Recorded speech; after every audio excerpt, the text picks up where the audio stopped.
ஆலோசனை சங்கத்திற்கு சபையானது இன்றைக்கு சபைகள் உலக கவுன்சில் தீர்க்கதரிசி சொல்றாரு. இஸ்ரவேலும் சபையிலும் இந்த செய்தியை திரும்ப சொல்றாரு. பாருங்கள், இந்த புறஜாதி சபையை இயேசு கிறிஸ்துவை யார் காட்டி கொடுத்தா? யூதாஸ். யோசேப்ப கூட உள்ள சகோதரர்கள் காட்டி கொடுத்தாங்களாம். யோசேப்பு குழியில போட்டு அவனை யோசேப்பை வித்துட்டாங்க. இயேசுவையும் 30 வெள்ளி காசுக்கு வித்தது போல யோசேப்பையும் விற்று விட்டார்கள். அன்றைக்கு இஸ்ரவேல் ஜனங்கள் தங்களுடைய சபையில் இஸ்ரவேல் சபையானது இயேசு கிறிஸ்துவை விற்று போட்டது. யோசேப்பை அதற்கு அடையாளமாக முன்னக்கூடிய வித்துருச்சு. யோசேப்ப குடியிலிருந்து எடுத்து மீதியான் தேசத்து ஜனங்கள்கிட்ட வியாபாரிகிட்ட வித்துட்டாங்க 20 வெள்ளி காசுக்கு. அந்த மீதியான் தேசத்து வியாபாரிகள் யோசேப்பை வாங்கி அடிமையாக வாங்கி கொண்டு போய் எங்க கொண்டு வித்தாங்க? எகிப்துல கொண்டு வித்துட்டாங்க. 20 வெள்ளி காசுக்கு மீதியான் தேசத்து வியாபாரி யார்கிட்ட வாங்கினாங்க? ஆடு மாடு மேய்ச்சிட்டு இருக்கிற சகோதரர் மேய்த்து கொண்டிருக்கிறார்கள். யோசேப் மேல பொறாமை கொண்டு யோசேப்பை குழியில தூக்கி போட்டாங்க. யோசேப்பை தூக்கி குழியில போட்டாங்க. அப்ப குழியில் போடப்பட்ட யோசேப்பானவன் என்ன பண்ணும்? அவனை அப்புறம் ரூபன் சொல்றான், குழியில போய் காசுக்காக விற்கலாமே அப்படின்னு சொல்லிட்டு என்ன பண்றாங்க? யோசேப்ப குழியிலிருந்து 2வது தூக்கி மீதியான் தேசத்து வியாபாரிகள் ஒட்டகத்தில் அந்த வழியில வருகிற வேலையில அங்க 20 வெள்ளி காசுக்கு வித்துறாங்க. அவர்கள் அந்த மீதியான் தேசத்து வியாபாரிகள் யோசேப்பை கூட்டு போய், சின்ன பையன் யோசேப்பை கூட்டு போய் வாலிபன் அவனை கூட்டு போய் எகிப்துல போய் 10 வெள்ளி காசு லாபம் வச்சு 30 வெள்ளி காசுக்கு வித்துட்டாங்க. இயேசு கிறிஸ்து 30 வெள்ளி காசுக்கு விற்கப்பட்டார். அப்ப அங்க யோசேப்பு சகோதரர்களால் விற்கப்பட்டது காட்டி கொடுக்கப்பட்டார்கள் என்று தீர்க்கதரிசி சொல்றார். யோசேப்பு தன் சொந்த சகோதரர்களால் காட்டி கொடுக்கப்பட்டு விற்கப்பட்டான். அதே போல இயேசு கிறிஸ்துவும் தன் சொந்த ஜனங்களால் காட்டி கொடுக்கப்பட்டு யூதாஸ் மூலமாக காட்டி கொடுக்கப்பட்டு விற்கப்பட்டார். இன்றைக்கு புறஜாதி சபையார் எவ்வாறு விற்கிறார்கள்? யூத சபை எப்படி வித்தாங்கன்னு பைபிள்ல இருக்கு. இன்னைக்கு நீங்கள் நானும் புறஜாதி சபையார். இப்ப இந்த புறஜாதி சபை இயேசு கிறிஸ்துவை எவ்வாறு விற்று போடுகிறது? புறஜாதி சபை அவங்க வித்தா நம்மளும் விற்கணும்ல. நம்மள மனவாட்டி சபை. நம்மள யாரு? நம்மள எந்த சபை? மனவாட்டி சபை. மனவாட்டி விற்க மாட்டான், மனவன விற்க மாட்டான். ஆனால் மனவாட்டி சபை, புறஜாதி சபை இயேசுவை விற்று போடுகிறது. எவ்வாறு விற்று போடுகிறது என்று தீர்க்கதரிசி சொல்லுகிறார்.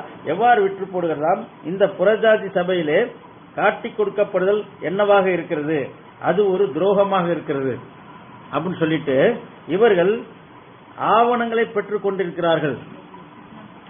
ஆவணம், டாக்குமெண்ட், சர்டிபிகேட். இவர்கள் சர்டிபிகேட்டை பெற்றுக் கொண்டிருக்கிறார்கள். எவ்வாறு பெற்றுக் கொண்டிருக்கிறார்கள்? சபையை பதிவு செய்து கொண்டு, சபை கவர்மெண்டோட பதிவு செய்து கொள்ளுதல், சபையை ரிஜிஸ்டர் பண்றது, சபை அரசாங்கத்தை பதிவு செய்தல். அப்ப சபையை அரசாங்கத்திலே பதிவு செய்வதானது சபையை விற்று போடுவதற்கு அடையாளமாக இருக்கிறது. கவர்மெண்ட்ல பதிவு செய்யறது. இன்றைக்கு சர்டிபிகேட், எங்க சபையில சர்டிபிகேட், பிசினஸ் கடையில் பாத்தீங்கன்னா சேல் டாக்ஸ் சர்டிபிகேட் தொங்கும். என்ன சர்டிபிகேட்? லேபர் ஆபீஸ் சர்டிபிகேட் தொங்கும். அந்தந்த சர்டிபிகேட்டை கவர்மெண்ட் கொடுத்த அந்த கடைக்கு கொடுக்கப்பட்ட சர்டிபிகேட் இவருக்கு கடை நடத்தலாம் அப்படின்னு கொடுக்கக்கூடிய சர்டிபிகேட் தொங்கும். அதே போல இன்றைக்கு கர்த்தர் சபையை நடத்தக்கூடியவர், கர்த்தர் பரிசுத்த ஆவியானவர் சபைக்கு அங்கீகரிப்பது. ஆனால் இங்கே பரிசுத்த ஆவியானோட அங்கீகரித்தலை எதிர்பார்க்காதபடி அரசாங்கத்தின் அங்கீகரித்தலை எதிர்பார்க்கிறார்கள். என் சபை ரிஜிஸ்டர் பண்ணிருக்கு, கவர்மெண்ட்ல ட்ரஸ்ட் ஃபார்ம் பண்ணி என் சபையானது வாங்க, என்னுடைய சபையானது ரிஜிஸ்டர் செய்யப்பட்டிருக்கிறது.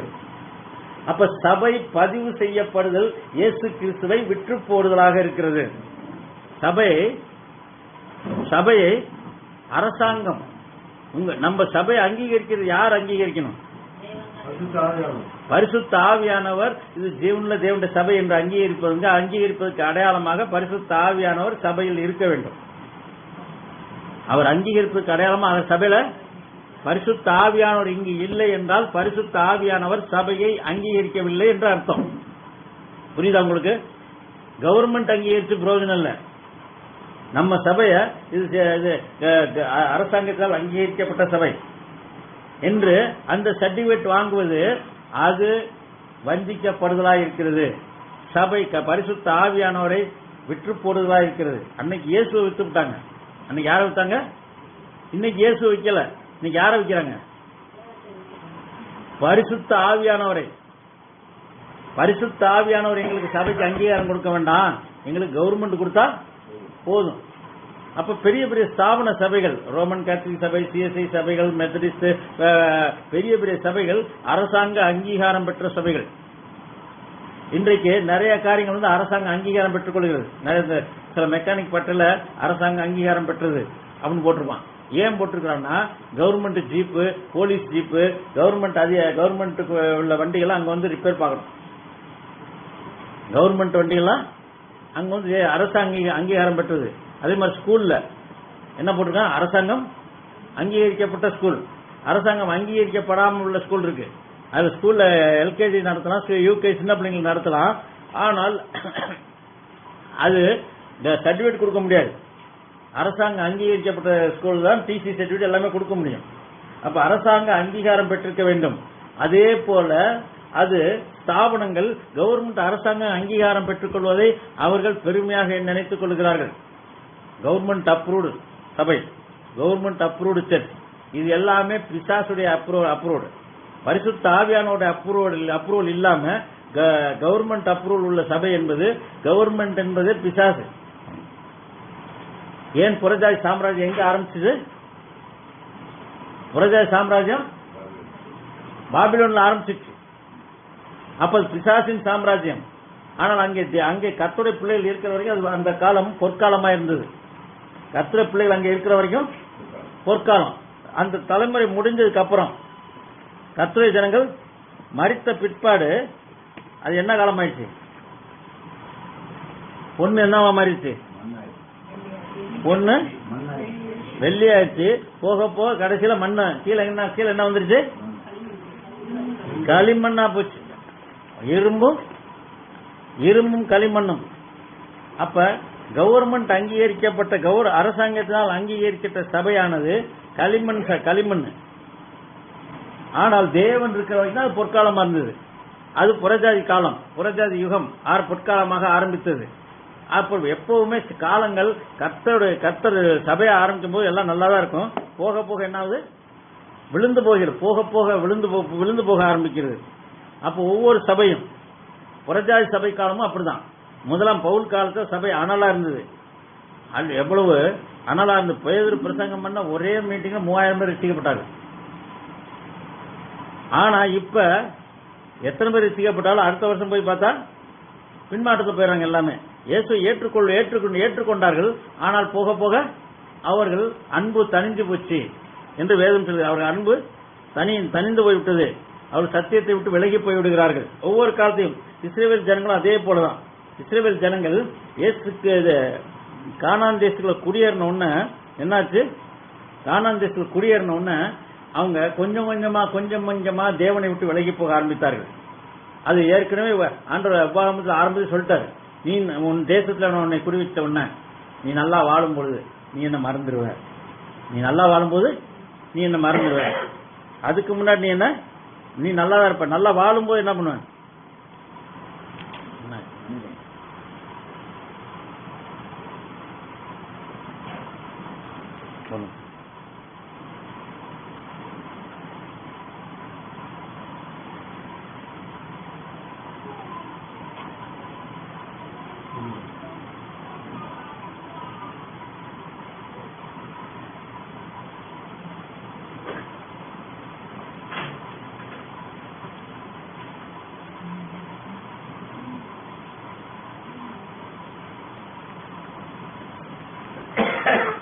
உயிர் போயிடுச்சு. செல்ல கரெக்டா போட்டு பாருங்க, தலைகளை இருக்காம.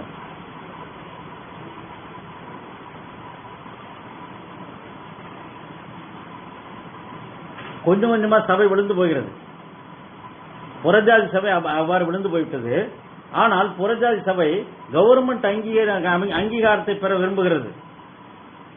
அந்த கவர்மெண்ட் அங்கீகாரம் நாம் பெறணும், அப்பதான் நம்ம சபை நடத்த முடியும் அப்படிங்கிற நினைப்பு வந்துட்டாலே முத்திர சிஞ்சல குத்தி தான். இந்த என் டைம் மெசேஜ் உள்ளவங்க எல்லாரும் கவர்மெண்ட்ல ரிஜிஸ்டர் பண்ண ஆரம்பிச்சிட்டாங்க. எல்லாம் கவர்மெண்ட்ல. ஏன்னா மோடிக்கு பயந்து, கம்யூனிஸ்டுக்கு பயந்து, அன்றைக்கு உலகம் பூரா மோடிக்கு பயப்படல, உலகம் கம்யூனிஸ்டுக்கு பயந்து அமெரிக்கா எல்லா நாடுகள்லயும் அந்த நாட்கள்லயே 100 வருஷத்துக்கு முன்னாடியே அவர்கள் சபை ஐக்கியத்தில் ஒன்று சேர ஆரம்பிச்சிட்டாங்க. சபை ஐக்கியத்தில் ஒன்று சேர ஆரம்பிச்சாங்க. அதுதான் தீர்க்கதரிசி சபையும் இஸ்ரவேலும் சபைங்கிற செய்தியில அது நீங்க நல்லா படிச்சிருந்தீங்கன்னா உங்களுக்கு புரிஞ்சிருக்கும். இது அது ஒரு துரோகமா இருக்கிறது. இவர்கள் கவர்மெண்ட்ல இருந்து ஆவணங்களை, சர்டிபிகேட்களை வாங்கி பெற்றுக் கொண்டிருக்கிறார்கள். இவர்கள் ஒரு ஐக்கியத்தை கொண்டிருக்கும்படி முயற்சிக்க போகிறார்கள். இவர்கள் சபைகளின் சம்மேளனத்தை, கான்ஃபெடரன்ஸ் ஆஃப் சர்ச்சஸ், சபைகளின் சம்மேளனத்தை, கான்ஃபெடரன்ஸ் ஆஃப் சர்ச்சஸ் என்ன அப்படின்னு சொல்லிட்டு சபைகளின் கூட்டமைப்பு, சபைகளின் கூட்டமைப்பு. நீ எந்த உபதேசத்தை பத்தி கவலை இல்லை, நாம எல்லாம் ஒன்னா சேர்ந்து ஆராதிப்போம் அப்படிங்கிற வார்த்தைய பிசாசுடைய வார்த்தை. நீங்க கேட்கலாம், சபை ஒற்றுமையா இருக்கும் தானே, எல்லா சபைகளும் சபை பிரிவினை, சபை பாகுபாடு இன்றி, சபை பிரிவினை இல்லாதபடி நம்மள ஒற்றுமையா இருப்போம். இந்த சபை பாகுபாடு இன்றிங்கிற வார்த்தையே தப்பு.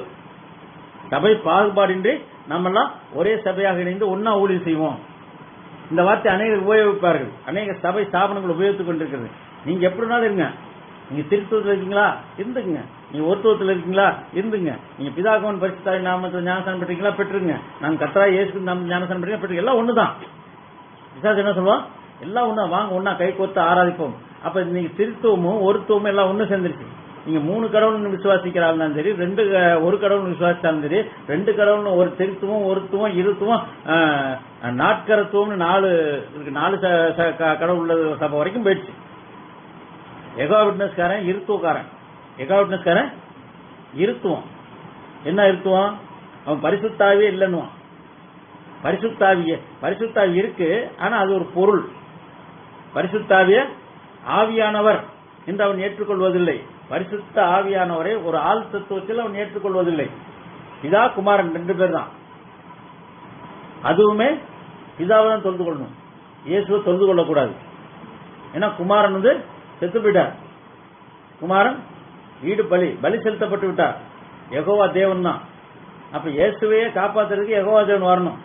அவன் என்ன சொல்றது, இயேசுவையே காப்பாத்துறதுக்கு யார் வரணுமா? என் தேவனே ஏன் உன்னை கைவிட்டுன்னு சொல்றாரு இல்லையா? அப்ப இயேசு கைவிடப்பட்டு விட்டாரு, அது யெகோவா தேவன் தான் தூக்க வராரு. அப்ப யார் கடவுள், யார் பெரியவர்? கைவிடப்பட்டவர் பெரியவரா? யெகோவா தேவன் தான் பெரியவர். அப்ப இயேசு சின்னவர். பரிசுத்த ஆவியான அதோட சின்னவர். அப்ப அவர்கள் யெகோவா பரிசுத்த ஆவியை ஒரு ஆவி, எப்படி இட்லி சொல்லும்போது ஆவி வருது இல்ல, தெரியுதா? இட்லி சொல்லும்போது ஆவி வருது இல்லையா? இட்லி அது அந்த இது புத்தூர்ல எழுதி போட்டுருக்கான்.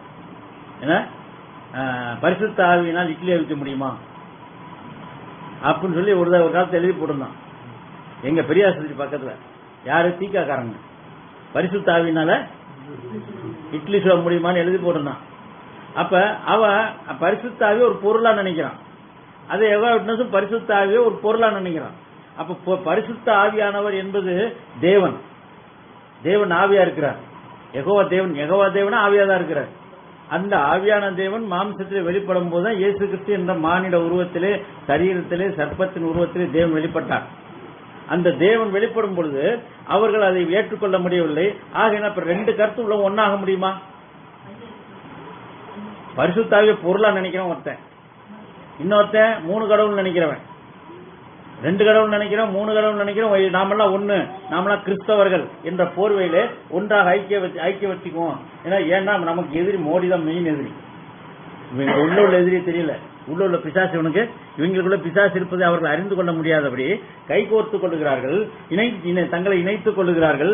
அது பிசாசுடைய கிரியா இருக்கிறது.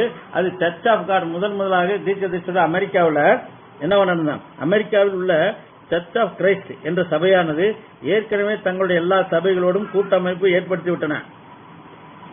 சர்ச் ஆஃப் கிரைஸ்ட் ஏற்கனவே தங்கள் அமெரிக்காவோட எல்லா சபைகளோடும் கூட்டமைப்பு ஏற்படுத்திவிட்டன என்று 1953 பேசக்கூடிய செய்தியில சொல்றார். 1953 பேசக்கூடிய செய்தியிலேயே அமெரிக்காலாம் ஒன்று சேர்ந்துருக்கின்றார். அங்குள்ள சபைகள்லாம் இணைந்து விட்டது. அங்க எதற்காக இணைந்தார்கள்? கம்யூனிஸ்டுக்கு விரோதமாக. ரஷ்யா கம்யூனிஸ்ட் நாடு, ரஷ்யா கம்யூனிஸ்ட் நாடு. அப்ப அமெரிக்காவுக்கு எதிரி ரஷ்யா, சைனா, இந்த மாதிரி நாடுகள் கம்யூனிஸ்ட், கடவுள் இல்லை என்று சொல்லக்கூடிய நாடுகள். இந்த கடவுள் இல்லை என்று சொல்லக்கூடிய நாடுகள் ஒவ்வொருக்கு எதிரி. எல்லாமே ஒவ்வொரு காலகட்டத்திலையும் முஸ்லீம் நாடு கிறிஸ்தவங்களுக்கு எதிரி. அந்தந்த நாடுகள்ல எதிரி யாருன்னா வேற வேற எதிரிகள் இருக்கிறார்கள். ஆனால் எதிரிகள் எல்லாம் பிசாசு. ஆனால் பரிசுத்த ஆவியானவர் தேவன் ஒருத்தர் தான். அப்ப அமெரிக்காவில் உள்ள தேவனுடைய ஜனங்களுக்கு எதிரி கம்யூனிஸ்ட். ஒவ்வொரு நாட்டிலையும் முஸ்லீம்கள், இந்த மாதிரி எதிரிகள் இருக்கிறாங்க. இந்த எதிரிகளுக்கு நமக்கு எதிரி யாருன்னா RSS. இந்தியாவுக்கு எதிரி RSS. அந்த RSSக்காக முஸ்லீம்ஸ் கூட ஒன்னு சேர்றான். எப்படி முஸ்லீம் கூடயும் நமக்கு எதிரி யாரு? RSS. ஆகையினால முஸ்லீம்ஸ் நம்ம சகோதரர்கள். ஏன்னா நீ யாரோட பிள்ளைங்க? நீ ஆகாரோட சந்ததி, நீ இஸ்மாயிலோட பிள்ளை புத்திரர்கள், ஏதோ தேசத்து சந்ததியார். நாமெல்லாம் இஸ்ரேல். நான் ஒரு விதத்துல பார்த்தா நாமெல்லாம் அப்பாட்டி பிள்ளைங்க, ரெண்டாவது பொண்டாட்டி பிள்ளைங்க, மூணாவது பொண்டாட்டி பிள்ளைங்க. ஒரு இது நமக்கு தகப்பன் யாரு? ஆபிரகாம்.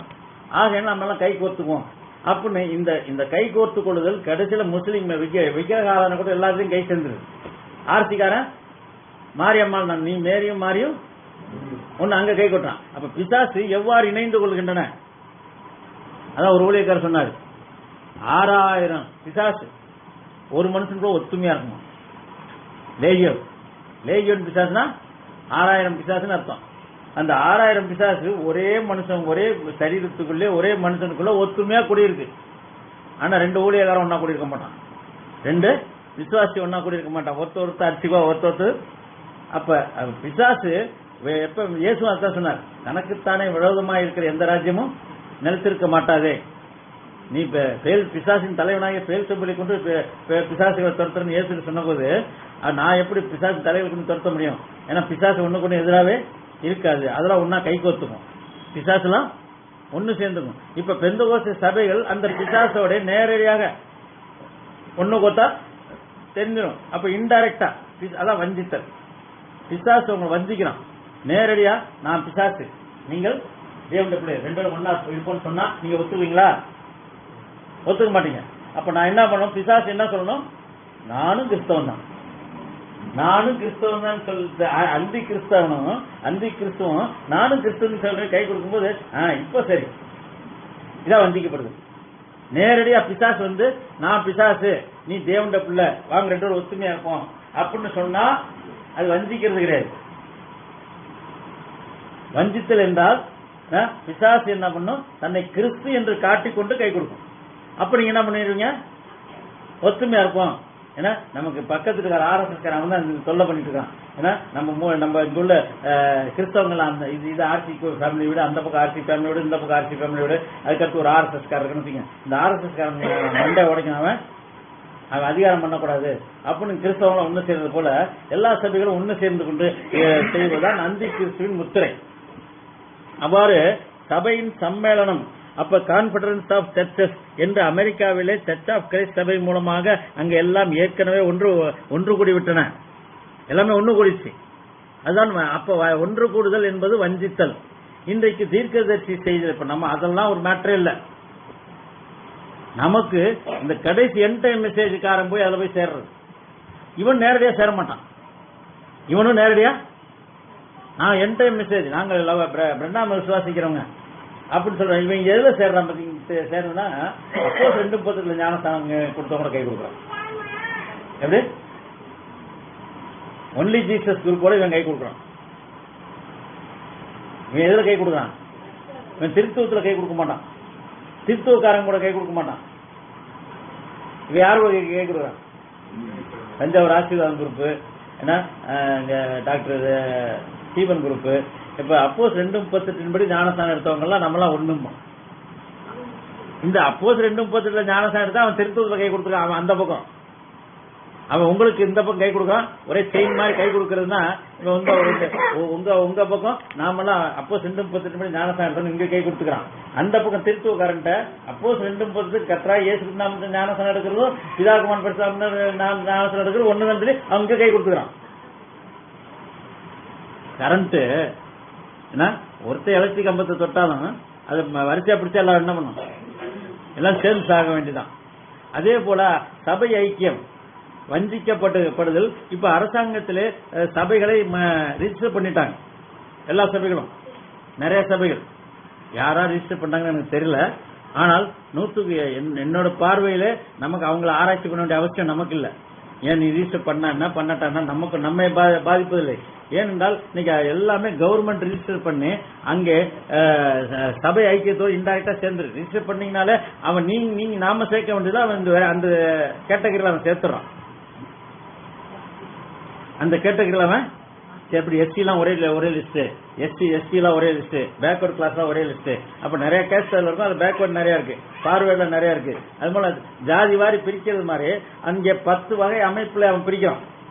இந்த 10 விரல்கள், இந்த சிலைக்கு எத்தனை விரல்? 10 விரல். ஆனா எல்லா விரலும் எதுல இணைஞ்சிருக்கு? எல்லாம் களிமண், ஆனா எல்லாம் இரும்புல இணைஞ்சிருக்கு. எந்த இரும்பு? ரோம அரசாங்கம், ரோமன் கேத்தலிக் சபையோடு இணைந்திருக்கிறது.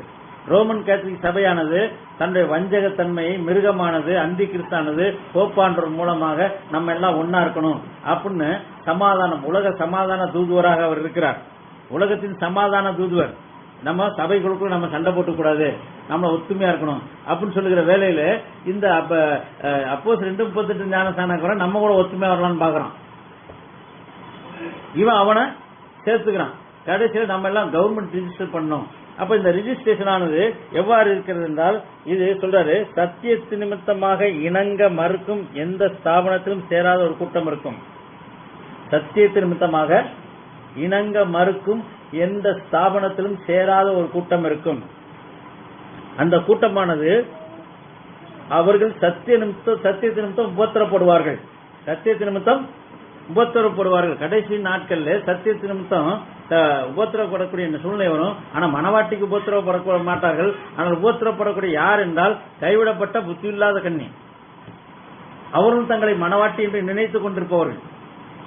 எல்லா 10 கன்னியும் நான் தான் மனவாட்டின்னு கீழே நிக்கிறாங்க. 10 கன்னியும் நான் தான் மனவாட்டின்னு நிக்கிறாங்க. நல்லா தெரிஞ்சுங்க. இப்ப மனவாட்டி என்று எந்த ஸ்தாபனமும் நேரடியா சொல்லல. ஆனா என்டைம் மெசேஜ் உள்ளவங்க தான் மனவாட்டிங்கிற வார்த்தையை யூஸ் பண்றோம். என்டைம் மெசேஜ் உள்ளவங்க மனவாட்டிங்கிற வார்த்தையை உபயோகிக்கிறார்கள். நேற்று அறக்காரன் போகும்போது பக்கத்துல ஒரு இடத்த ரிசர்வ் பண்ணி வச்சிருந்தாங்க. யாரு? ஒரு ஸ்தாபன பாஸ்டர் தன்னுடைய பாஸ்டர் மனைவிக்கு ஒரு இடத்துல பாஸ்டர் பர்ஸ் இடத்துக்கு பக்கத்துல இடம் ரிசர்வ் பண்ணிருக்காங்க. இந்த இடத்துல என்னத்தான் போகணும். இன்னைக்கு ஸ்தாபன சபைகள் மரணத்தை எதிர்பார்த்து கொண்டிருக்கிறது. ஸ்தாபன சபைகள் மரணத்தை எதிர்பார்த்து கொண்டிருக்கிறது. கிறிஸ்து எனக்கு ஜீவன், சாவு எனக்கு ஆதாயம் என்று அந்த பல்லவியை பாடிக்கொண்டு அந்த வசனத்தை சொல்லிக்கொண்டு அவர்களுக்கு, ஆனா கடைசி நாட்களுக்கு உண்டான வசனம் அதுவல்ல. என்னை விசுவாசிக்கிறவன் மரித்தாலும் பிழைப்பான், உயிரோடு என்னை விசுவாசிக்கிறவன் என்றென்றும் மறியாமலும் இருப்பான். அந்த வார்த்தையை அவர்கள் விசுவாசிக்க விட்டுவிட்டு அவர்கள் என்ன பண்ணுகிறார்கள்? எனக்கு இந்த இடம் வேணும். அவருடைய மகளுக்கு கூட அந்த இடத்த கொடுக்கல. மகளுக்கு கூட அந்த இடத்துக்கு, மகளுக்கு பக்கத்துல வேற இடத்த கொடுத்தாங்க கல்லறையில. ஏன்னா அந்த இடத்துல கணவன் பக்கத்துல மனைவி அடக்கம் பண்ணப்பட வேண்டும். எதுக்கு சொல்லுகிறேன் என்றால், குற்றமாக சொல்லவில்லை. ஒவ்வொரு ஸ்தாபன சபைகளும் மரணத்தை எதிர்நோக்கி இருக்கிறது.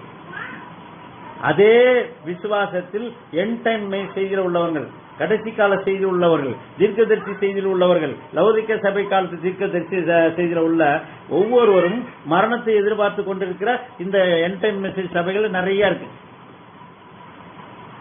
அவர்கள் உறுதியாக எனக்கு மரணம் இல்லை என்று சொல்வதற்கு அவர்களுக்கு தைரியம் இல்லை. தைரியம் இல்லை என்று சொன்னால் விசுவாசம் இல்லை. அந்த விசுவாசத்துக்கு அப்புறம் தைரியம் வரணும். தன்னுடைய விசுவாசத்தை அறிக்கையிடக்கூடிய தைரியம், நான் கொண்டிருக்கிற விசுவாசத்தை அறிக்கையிடக்கூடிய தைரியம். அப்ப இந்த உலகத்துல நோவா காலத்துல என்ன நோவாக்கு என்ன தைரியம் இருந்தது? உலகம் தண்ணீர்னால் அழிக்கப்படும் அப்படின்னு கர்த்தர் சொன்னார் சொன்னான். அப்ப அவனுக்கு என்ன தைரியம் இருந்தது? அது எதை வச்சு சொன்னா? கர்த்தருடைய வார்த்தை உண்மை, கர்த்தருடைய வார்த்தை மாறாதது என்று சொல்லி அவன் சொன்னான். அந்த சொல்றதுக்கு தைரியம் வேணும். ஏன்னா எல்லா உலகத்துல நோவாவை தவிர மீது அத்தனை பேரும் மழை வராது, உலகம் தண்ணில அழியாது, மற்ற அனைவருடைய கொள்கைகளும் ஒன்னா இருந்தது. நோவாவுடைய வார்த்தை மட்டும் வித்தியாசமாக இருந்தது. அப்ப அந்த எல்லாத்தையும் எதிர்த்து சயின்டிஸ்ட், விஞ்ஞானிகள், அறிவாளிகள், பெரிய பெரிய மனிதர்கள், பெரிய பெரிய வேத பண்டிதர்களுக்கெல்லாம் எதிர்த்து நீங்க சொன்னதெல்லாம் தப்புடா, நான் சொன்னதா கரெக்ட் நோவாக்கு சொல்றதுக்கு தைரியம் வேணும். யாருக்கு வேணும்? நோவாக்கு. அப்ப அந்த கர்த்தர் கொடுத்த தைரியம். ஆக விசுவாசுக்கு அடுத்த ஸ்டெப் தைரியம் வரணும். தைரியத்துக்கு அடுத்து ஞானம். அது ஞானத்தோட சொல்லணும். சமயம் வாய்த்தாலும் வாய்க்காவிட்டாலும் சுவிசேஷத்தை ஞானமாய் பிரசங்கம் பண்ணு, ஜாக்கிரதையாய் பிரசங்கம் பண்ணு. அப்ப ஞானம் வேணும். இதெல்லாம் இருந்தாலும் போதாது. இச்சை அடக்கம். ஏன்னா இச்சை அடக்கம் இருக்கணும். நம்ம சாட்சி இருக்கணும். இச்சை அடக்கம் சாட்சி இல்லாம சொல்லி பிரயோஜனம். எல்லாம் சாட்சி இருக்கணும், பொறுமை இருக்கணும். நோவா நீடிய பொறுமையுள்ளவனா இருந்தானா? இந்த பேலை கட்டும் போது நோவாவுக்கு இந்த அனைத்துமே நோவாவுக்கு இருந்தது. நோவா நீடிய பொறுமையுள்ளவனா இருந்தான், தேவ பக்தி உள்ளவனா இருந்தான், தேவனோடு சஞ்சரித்துக் கொண்டிருந்தான். அப்ப அந்த அனைத்து ஸ்டெப்பு நோவாக்கு இருக்கும் போதுதான் தேவன் அவனை உன்னதத்துக்கு உயர்த்தினார். எந்த உன்னதத்துக்கு? அன்பு இருக்கிற இடத்துக்கு, தேவன் இருக்கிற இடத்துக்கு எடுத்துக்கொள்ளப்படுவதற்கு அவனுடைய பேழை உயர்த்தப்பட்டது. அவனுக்கு விரோதமா அத்தனை பேர் இருந்தாலும் கவலை இல்லை, கர்த்தர் என்று சொல்லிட்டார். அதுக்கு மேல எத்தனை கோடி ஜனங்கள் என்ன சொன்னாலும் எனக்கு கவலையே இல்லை. அதே மாதிரிதான் ஆபிரகாம் கர்த்தர் அழைச்சிட்டார். அப்ப அந்த தேச ஜனங்கள் என்னடா நீங்க இருந்து போற, நம்ம ஊரை விட்டு நம்ம ஏதோ டீ வளவன விட்டு எப்படி போலாம்? நீங்க போலாமா? ஏயா போகக்கூடாது. சொந்த ஊர் டீ வளவனூர், எங்க பாட்டை முப்பாட்டங்கள் தான் அங்க குடியிருக்கிறோம், எங்க பூர்வீக சொத்து வயல்லாம் இருக்குது, போகக்கூடாது. அப்ப ஆபிரகாம் கர்த்தர் என்னைய போக சொல்லிட்டார், முடிஞ்சு போச்சு. இனி கர்த்தர் சொன்னதுக்கு அப்புறம் வேற எவஞ்சனாலும் நான் கேட்க மாட்டேன்.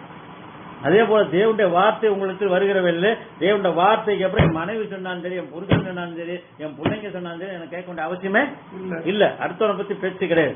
அதே போல இன்றைக்கு கடைசி நாட்களில் மரணம் இல்லை என்று தேவன் வாக்குத்தத்தம் பண்ணியிருக்கிறார். நித்திய ஜீவனை அளிப்பேன் என்பது வாக்குத்தத்தமா இருக்கிறார். அந்த வாக்குத்தத்தை சுதந்திரித்துக் கொள்ள தைரியம் இல்லாத, முதுகெலும்பு இல்லாத விசுவாசிகள். ஒருவேளை கர்த்தர் எனக்கு மரணத்தை கொடுத்தா என்ன பண்றது? ஆகையினால் எதுக்கும் நான் கல்லறை ரெடி பண்ணி வச்சுக்கிறேன். எதுக்கும் நான் கல்லறைய ரெடி பண்ணி வச்சுக்கிறேன். அப்படின்னா அவன் விசுவாசமே இல்லாத ஃபண்டமெண்டல் அடிப்படை அவுட்டு. அந்த முதல் ஸ்டெப்பே அவனுக்கு இல்ல.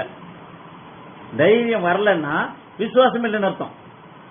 தைரியம் வரணும்னா விசுவாசம் இருக்கணும். தைரியம் வரணும்னா விசுவாச அறிக்கையை அறிக்கையிடுவதற்கு தைரியம் இல்லை என்றால் விசுவாசம் இல்லைன்னு அர்த்தம். அதுதான் தீர்க்கதரிசி சொன்னார், நீங்கள் கொண்டிருக்கிற விசுவாசம், அந்த விசுவாச கிரியையில நீங்க காண்பிக்கலன்னா நீங்கள் கொண்டிருக்கிற விசுவாசமே அல்ல. ஆபிரகாம் தேவனை விசுவாசித்தான். ஆகையினால சாராள்கிட்ட சீக்கிரம் நமக்கு ஒரு தொட்டில் வாங்கி வச்சிருவோம், நம்ம புள்ள பிறக்க போகுது அப்படின்னு தொட்டில் முன்னாடியே வாங்கி வச்சாங்க.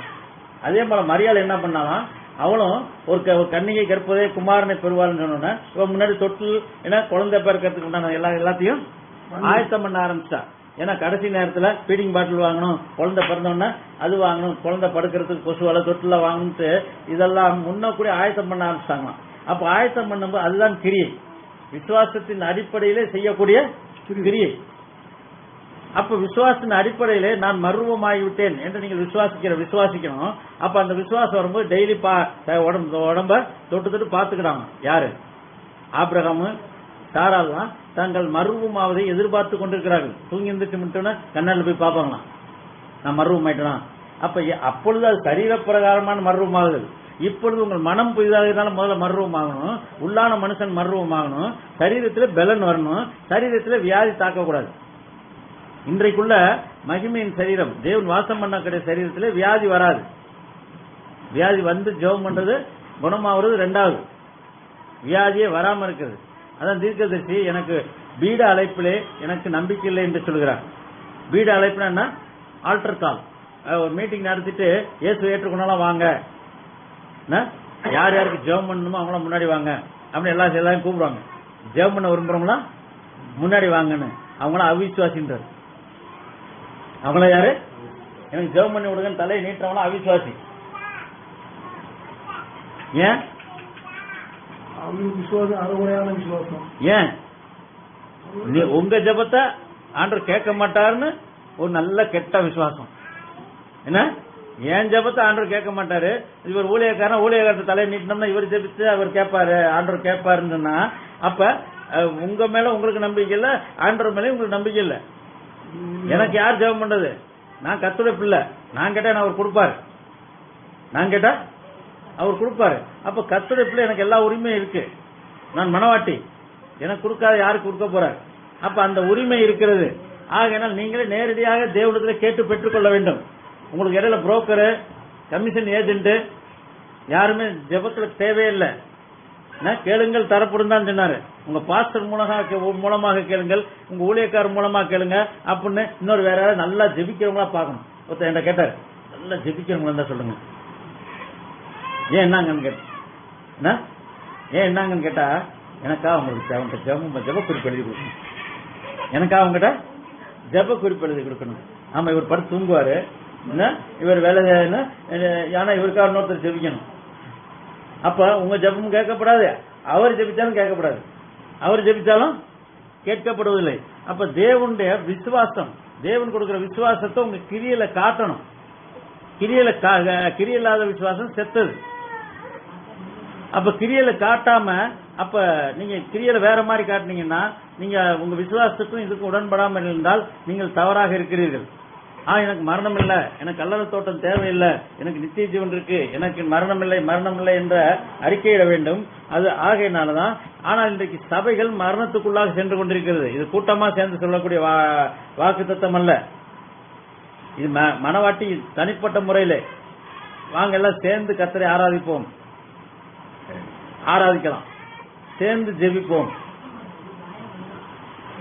அப்படி சேர்ந்து ஜெபிக்கிறதுக்கு வேலை இல்லை.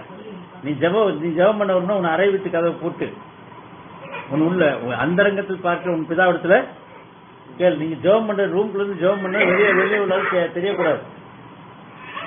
காணிக்க கொடுக்கறது வெளியே உள்ளாலும் தெரியக்கூடாது, உபவாசம் இருக்கிறது வெளியே உள்ளாளுக்கு தெரியக்கூடாது, ஜெபம் பண்றது வெளியே உள்ளாளுக்கு தெரியக்கூடாது. எல்லாமே சீக்கிரட்டா இருக்கணும். எல்லாரும் சீக்கிரட்டா நான் தான் ஜெபம் பண்றேன்னு எல்லாத்தையும் காட்டிக்கூடாது. அது பலன் அடைந்து தீர்ந்தாயிற்று. ஆகையினால இன்றைக்கு ஸ்தாபன சபைகள் தங்களை கவர்மெண்ட்ல ரிஜிஸ்டர் பண்ணிக்குதுன்னா அது அவிசுவாசமான சபை. அந்த சபையே அவிசுவாசமான சபை. சபை ஊழியக்காரனே அவிசுவாசி. சபை அந்த ஊழியக்காரன் கொண்டிருக்கிற சபை எந்த லட்சணத்துல இருக்கும்? அந்த ஊழியக்காரன் கொண்டிருக்கிற சபை புரிஞ்சுக்கிட்டீங்களா?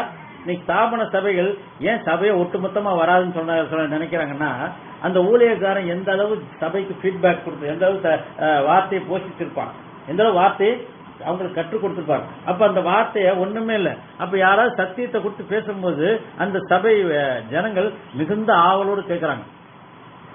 இயேசு சொன்னார், இந்த ஜனங்கள் ஒரு வசனம் உண்டு,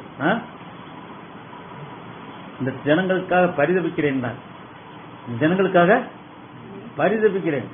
ஏன்னா சத்தியத்தை பிரசங்கிக்கூடிய ஆட்கள் இல்லை. ஆகையினாலே வாஞ்சியாக இருக்கிறார்கள். நேற்று தினம் நாங்க போனது சாவு வீட்டுக்கு தான் போனோம். அங்க ஒரு அரை மணி நேரம் பேசிட்டு அங்குள்ள சபையார் கிட்டத்தட்ட 500 பேருக்கு கிட்ட வந்திருந்தாங்க. எல்லாரும் மிகுந்த ஆர்வமா, ஏன்னா எனக்கு நல்லாவே தெரியும். ஏன்னா எங்க பொண்ணோட அப்பா நல்லா செஞ்சா அவர் பிரசங்கம் பண்ணா நல்லா ஆழமா செய்து கொடுப்பார். ரொம்ப ஆர்வமா எல்லாம் அலர்ட்டா கேட்க ஆரம்பிச்சிருவாங்க, விரும்புவார்கள். ஆனால் அங்க உள்ள ஸ்தாபன ஊழியக்காரர்களுக்கு நம்மளை கொண்டே விட்டாங்கன்னா அவங்க பேரு கம்மியாயிடும், பேர் இல்லாத அளவுக்கு போயிடும். ஏனென்றால் அவங்க பிரசங்கம் பண்றது பழைய சோறு பரிமாறின மாதிரி இருக்கும். நம்மளுடைய ஆகாரம் பிரியாணி சாப்பிட்ற மாதிரி இருக்கும். 2 தடவை கேட்டாங்கன்னா அப்புறம் அந்த ஊழியக்காரர் ஓரம் கட்டிடுவாங்க, எங்களுக்கு நீங்க வேண்டான்னே சொல்லுவாங்க. ஆகையினால யாருமே எந்த ஸ்தாபன சபைகளிலும் தன்னை காட்டிலும் அதிகமாக வார்த்தை கொடுக்கக்கூடிய ஜனங்களை உள்ள அனுமதிக்கிறது இல்லை. எந்த ஸ்தாபன சபையிலும் அனுமதிக்க மாட்டாங்க. எந்த அது ஒரு தடவை அனுமதிச்சுட்டாங்கன்னா அடுத்த ட்ரிப் விடவே மாட்டாங்க. ஏன்னா ஜனங்கள் நமக்கு ஆதரவு தெரிவிக்க ஆரம்பிச்சிருவாங்க. அப்ப சபை உடஞ்சு போயிடும், சபை விட்டு வெளியே போயிடுவாங்கன்ட்டு. ஆகையினாலதான் அங்க ஊழியர் மீட் நம்ம சபை ஜனங்களுக்கு நேரடியாக போஷிக்க வேண்டிய அவசியம் இல்லை. ஊழியக்காரங்களுக்கு சத்தியத்தை சொன்னா அவங்க சபைக்கு பார்த்துக்கிட்டோம். ஏனென்றால் என் ஆடுகள் என்று கர்த்தர் சொல்லியிருக்கிறார். அவங்களுடைய ஆடுகள் கிடையாது.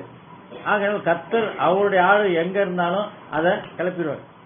கிளப்புறதுனா என்ன, அங்கே சத்தியத்தை போய் சேர்ந்துடும். இந்த இத காணிக்கையா அனுப்புறவங்க நேற்று லீவ் போட்டு அந்த சாவு வீட்டுக்கு வந்திருந்தாங்க. அவங்க மத்தியானம் லீவ் போட்டுருக்கிறேன், வீட்டுக்கு வாங்க, செய்தி சொல்லுங்க அப்படின்னு சொல்லுகிற வேலையில அங்க மத்தியானம் 4 மணில இருந்து நைட்டு 7:30 வரைக்கும் அவங்க வீட்டுல பிரசங்கம். டைம் போனதே தெரியல. அவங்களுடைய ஆர்வத்துக்கும் நம்ம தேவனுடைய வார்த்தை அவங்க அவங்களுடைய சந்தேகங்கள் எல்லாம் கிளியர் ஆனோன்னா ஏகப்பட்ட சந்தோஷம். நான் இன்னொரு நாள் அங்க இருந்து பிரசங்கம் பண்ணா அவங்க லீவ் போட்டு உட்கார்ந்துரும். வேலைக்கு லீவ் போட்டு ஹஸ்பண்ட் அண்ட் ஒய்ஃப் 2 பேருமே வேலை பார்க்கறாங்க. அப்ப 2 பேருமே வேலை போட்டு இருக்கக்கூடிய தயாரா இருக்கிறாங்க. ஆனால் நம்ம புதன்கிழமை இங்க வரணுங்கிறதுக்காக நைட்டு வந்துட்டோம். எதுக்கு சொல்ல வரனா, அநேக ஜனங்கள் என் ஜனங்கள் என்ன தேவனுடைய வார்த்தை கிடைக்காம கெட்டு போறாங்க, அழிஞ்சு போறாங்க. வார்த்தை போகல, வார்த்தை அநேகத்துக்கு கிடைக்கல, சத்தியம் போகல. ஆகையினால இந்த சத்தியத்தை பிரசங்கிக்கூடிய கடைசி கால செய்தி உள்ளவர்களும் ஸ்தாபனமாக மாறிக்கொண்டிருக்கிறார்கள். கவர்மெண்ட் ரிஜிஸ்டர் பண்ணிட்டு இருக்காங்க, கலர தோட்டம் வாங்கி வச்சுட்டு இருக்காங்க. அப்ப இதெல்லாம் இருக்கும்போது அவங்க பிரசங்கிக்கூடிய சபை விசுவாசிகள் எந்த லட்சணத்தில் இருக்க முடியும்? அவங்க தன்னுடைய விசுவாசம் தான் சொல்ல முடியும். நான் என்ன விசுவாசம் கொண்டிருக்கிறேனோ அதுதான் உங்களுக்கு திணிக்க முடியும். இல்ல எனக்கு மரணம் உண்டு, ஆனா நீங்க மரணம் இல்லைன்னு விசுவாசிக்கணும்னு சொன்னா அது சரியில்லை. இல்ல நான் ரகசியமா ஒரு கல்லறை தோட்டம் வாங்கி வச்சுக்கிட்டு ரிசர்வ் பண்ணிக்கிட்டு எனக்கு இங்கதான் புதைக்கணும் ரெடி பண்ணி வச்சுக்கிட்டு ஆனா உங்களுக்கு கல்லறை தோட்டம் தேவைன்னு சொன்னா அது தவறு. அப்ப நான் கொண்டிருக்க ஆகையினால ஒவ்வொரு சபைக்கும் ஒரு போதகம் உண்டு பிரண்ணாம் சொல்றார். ஒரு சபை என்றால் அந்த சபைக்கென்று ஒரு போதகம் உண்டாம். அப்படி இல்லை என்றால் அது சபையே இல்லை. ஒவ்வொரு சபைக்கும் என் டைம் மெசேஜுக்கு அப்படிதான். என் டைம் மெசேஜில் நிறைய பேர் இருக்காங்களே, தீர்க்கதரிசி செய்தியை விசுவாசிக்கிறவங்க நிறைய பேர் இருக்காங்களே என்று நீங்கள் நினைக்கலாம். ஆனால் தீர்க்கதரிசி செய்தியில் உள்ள ஒவ்வொரு சபைக்கும் ஒவ்வொரு போதகம் உண்டு. திருச்சியில 7-8 சபை நடக்குது. ஆனா ஒவ்வொன்றும் கருத்து வேறுபாடுகள் நிறைய இருக்கு. ஒவ்வொன்றுக்கும் கருத்து வேறுபாடுகள் நிறைய இருக்கு. ஏன் ஒன்னா இருக்க முடியல? இந்த என் டைம் மெசேஜ்ல ஒன்னா இருக்க முடியல. முடியுமா? முடியாதா? விசுவாசிகளை விட்டுருங்க. என் டைம் மெசேஜில் உள்ள ஊழியக்காரங்க கூப்பிட்டா ஒருத்தரும் வரமாட்டேங்கிறான். என் டைம் மெசேஜ் ஊழியக்காரங்க வாங்க செலியன் பிரதர், வாங்க ரூபன் பிரதர், வாங்க அப்புராஜ் பிரதர் அப்படின்னு அவங்களாம் கூப்பிட்டு ஒன்னா கூப்பிட்டு வச்சா அவங்க வரமாட்டேன்றாங்க. அப்ப வேத வசனம் ஐக்கியப்பட முடியாது. ஆனால் பிசாசின் மூலமாக ஐக்கியப்பட முடியும். இந்த மாதிரி ஐக்கியத்தை அல்ல, உபதேசத்தை கொண்டு. அவர்கள் உபதேசம் எப்படி இருந்தாலும் பரவாயில்ல, நமக்கு எதிரி அரசாங்க எதிரி ரோம அரசாங்கம். ஆனா இவன் எதிரி ரோமா ஆர்சி தான், இவனுக்கு ரோம அரசாங்கம் தான் எதிரிங்கிறது இவனுக்கு தெரியாம இவன் யார கம்யூனிஸ்ட் எதிரின்னு நினைக்கிறான், ஆர்எஸ்எஸ் காரன் எதிரின்னு நினைக்கிறான், பெரிய தீகா கட்சிக்காரன் எதிரின்னு நினைக்கிறான். அவங்களாம் எதிரியே கிடையாது. அவரெல்லாம் குருடர்கள். குருடன் போய் உங்களுக்கு எதிரியாக முடியுமா? ஒரு குருடன் கையில கத்தியை கொடுத்து நீங்க கத்தியை பிடிச்சிக்கிட்டு வா சண்டைக்கு வா அப்படிதான் சிரிப்பான். அவனே குருடன், ஏன்டா அவன்கிட்ட போய் நீ சண்டைக்கு போறியாடான்னு கேட்பான். அதுதான் பொதுவா குடிகாரனை அடிச்சோம்னாக்கும், ஏன்னா அவனே குடிகாரங்க ஏங்க அடிக்கிறீங்க? ஆமா, குருடனுக்கு வழிகாரனா குளிர தான் விடணும். அதே போல ஸ்தாபனக்காரங்களும் நம்ம யுத்தம் பண்ண வேண்டியது ஒண்ணுமே இல்லை. ஆனால் இந்த செய்தியை வைத்திருக்கிறவர் கூட செய்திக்குள்ள இருக்கிறேன்னு சொல்லிட்டு மாம்சீகமா இருக்கிறவர்கள், செய்திக்குள்ள இருக்கிறது கடைசி கால செய்தியில் இருக்கிறது உலக பிரகாரமாக வாழ்ந்து கொண்டிருக்கிறவர்கள், இவர்கள் எல்லாருமே தேவனுடைய வார்த்தையை இழந்து போய்விட்டார்கள். ஆனால் தேவனுடைய வார்த்தையின் இடத்தில் இருக்கிறது. நானும் மனவாட்டி தான் சொல்லிக்குவாங்க. ஆனால் உண்மையான மனவாட்டி யார் என்று கர்த்தருக்கு மாத்திரம் அறிந்திருக்கிறார். ஆகையினாலே கடைசி நாட்களில் எவ்வாறு நடக்கும் என்று சொல்கிறார். சத்தியத்து நிமித்தமாக இணங்க மறுக்கும் எந்த ஸ்தாபனத்திலும் சேராதவர்கள். சத்தியத்து நிமித்தமாக இணங்க மறுக்கும்னா ஐயோ நீ என் கூட சேர்ந்துக்கையா, நாமெல்லாம் கிறிஸ்தவங்க தானே அப்படின்னு அவங்க கூட நம்ம சேராதபடி இணங்க மறுக்கும் எந்த ஸ்தாபனத்தோடு நான் இணைய மாட்டேன். நம்ம ஸ்தாபனத்தோடு நம்ம இணைய முடியாது. என் டைம் செய்தியில் உள்ள ஸ்தாபனத்தோடு இணைய முடியாது. கடைசி கால செய்தியை போதிக்கக்கூடிய சபைகளோடு கூட நாம் ஐக்கியம் வைக்க முடியாது. அப்ப அது இணைய முடியாது. ஆனால் இவ்வாறு இணைய முடியாதவர்கள் உபத்திரவப்படுவார்கள். எந்த மாதிரி உபத்திரவம்? நிந்தை, வார்த்தை நிமித்தம் வரும். இவனு பெரிய ஆளா, நோவாக்கு நிந்தை வந்துச்சான். நாங்கெல்லாம் சொல்றதெல்லாம் மனுஷனா தெரியல, நீனு பெரிய ஆளு, நீ சொல்றதுதான் கரெக்டா. மிகாயா தீர்க்கதரிசி அதே மாதிரி நடந்தது. யார் மிகாயா? மிகாயின் மீகா தீர்க்கதரிசி என்ன சொல்லுகிறார்? 1 ராஜாக்கள்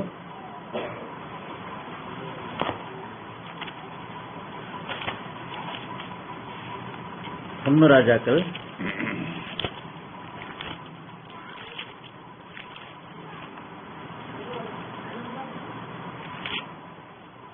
22ஆம் அதிகாரம்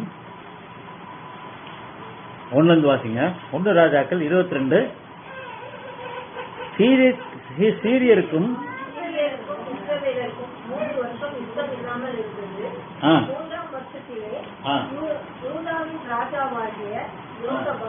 இஸ்ரவேலின் ராஜாவிற்கு போயிருக்கும் போது இஸ்ரவேலின் ராஜா தன் ஊழியக்காரரை நோக்கி, கீலேயாத்தில் உள்ள நம்முடையதென்று அறியீர்களா?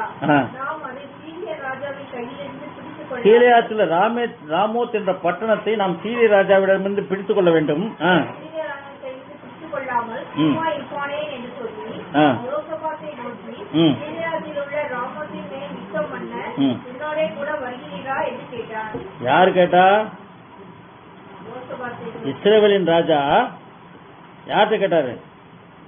யூதாவின் ராஜாவாகிய யோசபாத்திரத்துல என்னோடு கூட யுத்தத்துக்கு வரீங்களா? நமக்கு இந்த ராமோத்தை பிடிக்கணும், என் கூட வாங்க என்று சொல்லுகிற வேலையில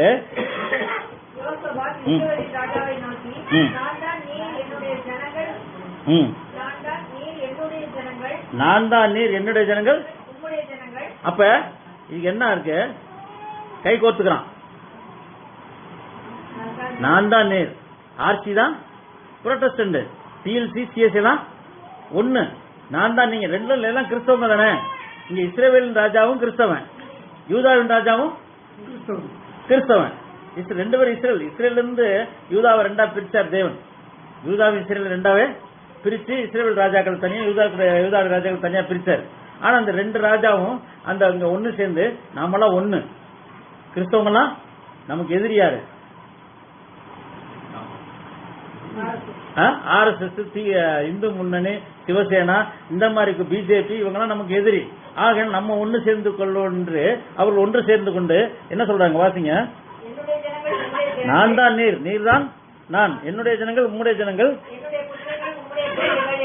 இப்ப பாருங்க, தலைவர் ஒண்ணு செஞ்சாங்க, ராஜா 2 பேரும் ஒண்ணு செஞ்சாங்க.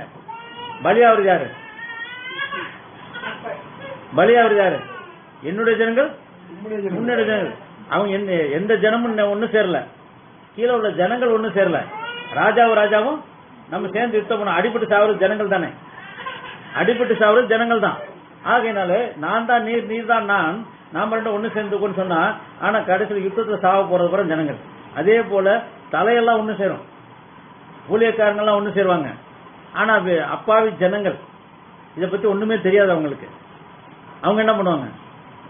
நம்ம பாஸ்டர் சொன்னா சேர்த்தான், நம்ம ஊழியர்கள் சொன்னா சேர்த்தான், வாங்க யுத்தத்துக்கு போகுங்கிறது மாதிரி அவர்கள் சபை ஊழியக்காரர் சொல்றதா கீழ்ப்படியக்கூடியவர்கள். தேவனுடைய வார்த்தை அவர்களுக்கு தெரியாது. ஏனென்றால் தேவனுடைய வார்த்தை இவர்களிடத்து வரவில்லை, இவர்கிட்ட பிசாசோட வார்த்தை. நம்மள ஒண்ணு சேருவோம் அப்படி சொல்லி வருக. கீழே வாசிங்க. ராஜாவை பார்த்து கர்த்தருடைய வார்த்தையை இன்றைக்கு விசாரித்து அறியும் என்றான்.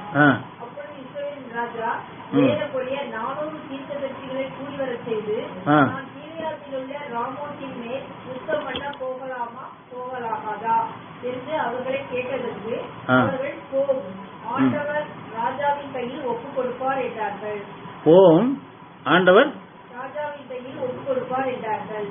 பின்பு யோசபாத் யோசபாத், ம். நாம் விசாரித்து அறிகிறதுக்கு இவர்களை அல்லாமல் ம். கர்த்தருடைய தீர்க்கதரிசி வேறு யாராகிலும் இங்கே இல்லையா என்று கேட்டான். இவர்கள் இல்லாமல் கர்த்தருடைய தீர்க்கதரிசி வேறாலும் இல்லையா? ஏன்னா இவனுக்கு ஒரு சின்ன சந்தேகம். எல்லாம் ஸ்தாபன தீர்க்கதரிசிகளாக இருக்காங்க, காசுக்கு விலை போகக்கூடிய தீர்க்கதரிசிகள். ஆகையினாலே வேற யாரு இருக்காங்க கேட்கறாங்க. வாசிங்க. அப்பொழுது இஸ்ரவேல் ராஜா யோசபாத்தை நோக்கி, கர்த்தருக்கு விசாரித்துக்கு ம்.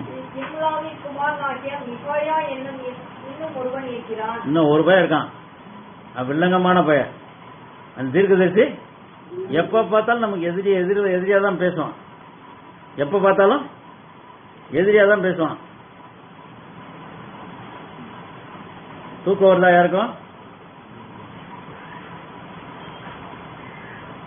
தூக்கம் வந்தா கண்ணில் அடிக்க வேண்டியதான். தண்ணி துப்பாக்கி வாங்கிக்கலான்னு பாக்குறேன். ஏன்னா ஒண்ணு பிசாசு வெளியே விட்டுட்டு போயிடுவான், இல்லைன்னா உள்ள உட்காந்து தூங்க வச்சிருவான். கணநித்திரனாவி, அந்த கணநித்திராவி விரட்டணும். அதுக்கு ஒத்து போக கூடாது. உட்கார்ந்து இருந்தா தூங்க வைக்கிறான், இல்லைன்னா வெளியே கொண்டு போயிடும். அப்ப பிசாசோட வஞ்சித்தல், பிசாசு உங்களை வஞ்சிக்காதபடிக்கு எச்சரிக்கையா இருங்கள். உங்களுக்கு தூக்கம் வரவிடாதபடிக்கு எச்சரிக்கையா இருங்க. வெளியே போய் நின்றுட்டு 2 குதி குதிச்சுட்டு வாங்க. வெளியே போய் நின்றுட்டு 2 குதி குதிங்க, சரியா தூக்கம் சரியா போயிடும் இல்லையா? ஆகையினால இந்த தேவன் எப்பவுமே ஒரு ஆள் மூலமா தான் பேசுறாரு. 400 தீர்க்கதரிசிகள் இருந்தாங்க.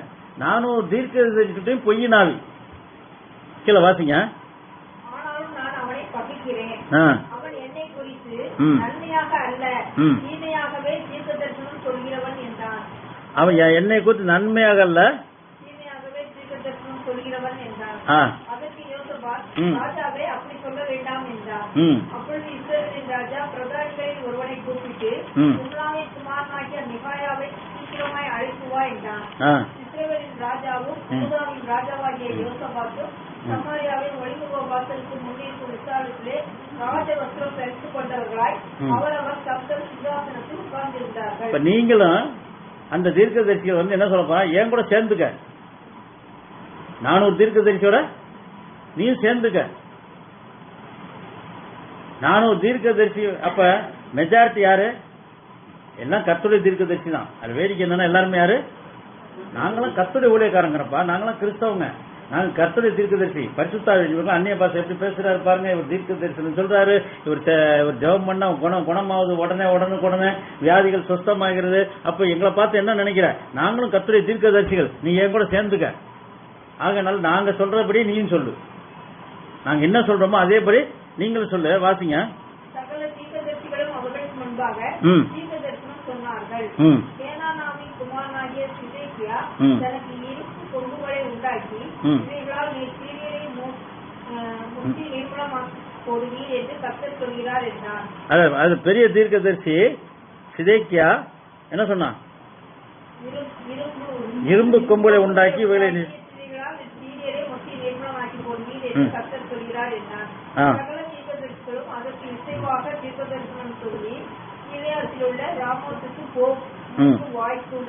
கர்த்தர் அதை ராஜாவின் கையில் எல்லாம் ராஜாக்கு முகஸ்துதி செய்யும்படியாக ராஜா ஜெயிப்பீங்க. நீங்க தான் ஜெயிப்பீங்க. உங்களை மாதிரி ஆளு உண்டா இல்லையா அப்படின்னு சொல்லிட்டு, உங்களை மாதிரி ஆள் யாரும் கிடையாது என்று சொல்லி எல்லா தீர்க்கதரிசிகளும் ராஜா 2 ராஜாக்கள் கேட்கிறாங்க. ஒரு ராஜா இல்ல, யூதாவின் ராஜா, இஸ்ரவேல் 2 ராஜாவும் சேர்த்து அங்க நிக்கிறாங்க. 2 ராஜாவும் கேட்கும் போது யுத்தத்துக்கு போலாமா, நாங்க ஜெயிச்சிருவோமா தோத்துருவோமான்னு தீர்க்கதரிசிட்ட கேட்டுட்டு தான் போவாங்க எப்பொழுதுமே. அப்ப தீர்க்கதரிசிட்ட கேட்கும் பொழுது 400 தீர்க்கதரிசிகள் வெற்றி உமக்கே, வெற்றி உமதே, போய் சென்று வாரம் என்று எல்லாம் ஒரே வார்த்தை சொல்றாங்க. ஆனா இன்னொரு பையன் இருக்கான், அவன் இங்க வரல, ஆளை காணும். அந்த மிகாயான ஒருத்தர் இருக்கான், அவனை கூட்டுவா. எதுக்கு அவன்கிட்ட ஒரு வார்த்தை, அவன் வாய்ப்புறப்ப கேட்போன்னு சொல்லி கூட்டு வருகிற வேலையில இந்த 400 தீர்க்கதரிசிகளோட அவன் சொல்லி என்ன சொல்லி கூப்பிடான்னு பாருங்க. மிகாயாவை அழைக்க போன ஆள் அவனுடன் பேசி, இதோ தீர்க்கதரிசியுடைய வார்த்தைகள் ஏகவாக்காய் ராஜாவுக்கு நன்மையா இருக்கிறது. இதோ தீர்க்கதரிசியுடைய வாக்குகள் ஏகவாக்காய் ராஜாவுக்கு நன்மையா இருக்கிறது. ஏக வாக்கு, ஒரே வார்த்தை. எல்லாரும் ஒத்துமையா இருக்காங்க. இந்த கடைசி கால செய்தியில எல்லாம் ஒத்துமையா தான் இருப்பாங்க. ஏக வாக்கு. அப்ப எல்லாம் குரூப்பிசமா இருக்கு. இந்த வாட்ஸ்அப்ல பாத்தீங்கன்னா குரூப்பா இருக்கு. ஏன்னா ஒத்த குரூப் என்ன எல்லாம் ஒருத்தர் ஆதரித்து கொடுக்கிறார்கள். எல்லாம் குரூப்பிசமா தான் இருக்கு இந்த எண்ட் டைம் மெசேஜ்ல. அது எப்படி குரூப் இருக்கு? ஒரு குரூப் பாதி எல்லாமே தவறாதான் இருக்கு. மொத்தத்துக்கு குரூப்பிசம்னு வந்துட்டாலே அங்க தப்பு தான். குரூப்பிசம் வந்துட்டாலே, ஏன்னா தேவன் தனிப்பட்ட முறையில இடைபடுகிறார். புறஜாதியிலே முதல்ல அடிப்படை தெரிஞ்சுங்க. தங்கமணிட்ட இடைப்பட தங்கமணிட்ட தனியா இடைப்படுவார். அப்படிதானே? தங்கமணி போய் அவன்கிட்ட கேட்க வேண்டிய அவசியம் இல்ல. அவன் பிரணாம் கிறிஸ்துன்னு அவன் சொல்றான், இவன் பிரணாம கும்பிடுன்னு சொல்றான், இவன் தீர்க்கதரிசின்னு சொல்றான், எவன் பேச்சையும் கேட்க வேண்டிய ஒரு அவசியமே இல்ல. அதே போல தேவன் புறஜாதிக்கு தனிப்பட்ட முறையிலே இடைபடுகிறார். இஸ்ரவேல் ஜனங்களுக்கு வரும் நாட்களில் 1,44,000 பேருக்கு ஒரு தேசமாக இடைபட போகிறார். இஸ்ரவேல் தேசத்துக்கு தேசமாக இடைபடுகிறார். புறஜாதியில இவர் ரசிக்கப்பட்ட நாள், இவர் ஒவ்வொருத்தர் ரசிக்கப்பட்ட நாட்கள் வேறு, ஒவ்வொருத்தரும் மனம் திரும்பக்கூடிய நாட்கள் வேறு, ஒவ்வொருத்தரும் வளரக்கூடிய நாட்கள் வேறு. அந்த பரிபூர்ண மனிதனுடைய வளர்ச்சி, அந்த விசுவாசத்தோட தைரியம், ஞானம், இதெல்லாம் ஒவ்வொருத்தருக்கும் இருக்கக்கூடிய வளர்ச்சி வேற. உங்க வளர்ச்சி வேற, இங்க வளர்ச்சி வேற, உங்க வளர்ச்சி வேற, இங்க ஒவ்வொருத்தருடைய வளர்ச்சியும் வேற. ஆனா எல்லாரும் பரிபூர்ண மனிதனாக வளர வேண்டும். எல்லாம் இயேசு கிறிஸ்துவை போல் மாற வேண்டும். எல்லாம் யோசேப்பை போல மாறணும். பழைய ஏற்பாட்டு காலத்துல யோசேப்பு தான் மாடல். பழைய ஏற்பாட்டு காலத்துக்கு இயேசு கிறிஸ்துக்கு அடையாளமான யோசேப்பு தான் பரிபூர்ண மனுஷன். அவன்கிட்ட ஒரு குறையும் இல்லை. ஆகையினாலே உலகத்துல எங்கேயுமே தானியம் இல்லை, யோசேப்ட தானியம் இருக்கு. கோதுமை வாங்கணும்னா எல்லாரும் உலகமே யோசேப்பு பின்னாடி, ஐயா எங்க நாட்டுல பஞ்சம் இருக்கு, சோத்துக்கு வழி இல்ல, எலிக்கறியும் பன்னிக்கறியும் நாய்க்கறியும் சாப்பிட்டுட்டு இருக்கோம், பூனைக்கறியை சாப்பிட்டுட்டு இருக்கோம், கொஞ்சம் கோதுமை கொடுங்கன்னு யோசேப்பு நாட்கள் உலகம் பூரா யோசேப்புட்ட வந்தது. ஏன் வந்தது என்றால் யோசேப்புக்கு கர்த்தர் யோசேப்போடு இருந்தார். அவன் சிறைச்சாலை இருக்கும்போது யோசேப்போடு இருந்தார். அவன் உபத்திரவப்படும் போது தேவன் உபத்திரவப்பட்டார். அப்ப யோசேப்பு சிறைச்சாலையில் இருக்கிற வேலையிலிருந்து தேவனோடு இருந்தார். அந்த சொப்பனத்தை கண்டவுடன் 7 வருஷம் தேசத்துல நல்ல ஆசீர்வாதம் இருக்கும். பின்னாடி 7 வருஷம் கொடிதான பஞ்சம் இருக்கும். அந்த 7 என்பது பரிபூர்ணத்தை குறிக்கிறது. ஆமா, இந்த சபை காலங்கள் 7 சபை காலங்கள் தேவனுடைய வார்த்தை கடந்து வந்தது. ஆனால் கடைசியா லௌகிக சபை காலத்துக்குள்ள 7ஆம் எக்காலத்துக்குள்ள 7 எக்காலம் இருக்கக்கூடிய கடைசி நாட்கள்ல, இந்த கடைசி நாட்கள்ல பெரும் பஞ்சம் இருக்கும். ஆனா எவ்வளவு இந்த சேர்த்து வச்ச தானியங்கள் பூரா கடைசி நாட்கள் உலகத்துக்கே சப்ளை பண்ற அளவுக்கு முழுவதுமாக பரிபூர்ணமா இருக்கும். ஆக தானியத்தை ஒரு வசனம் இருக்கு, தானியத்தை கட்டி வைக்காதே, அதை தண்ணீர்கள் மேல போடு, அநேக நாட்களுக்கு பின்பு உன் ஆகாரத்தை தண்ணீர்ல போடு, அநேக நாட்களுக்கு பின்பு அது மிகுந்த பலனை கொடுக்கும். அது எங்க இருக்கு? இந்த வசனம் எங்க இருக்கு?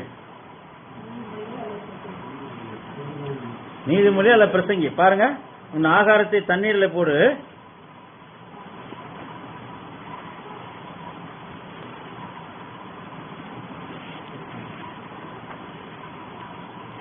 பிரசங்கில பாருங்க,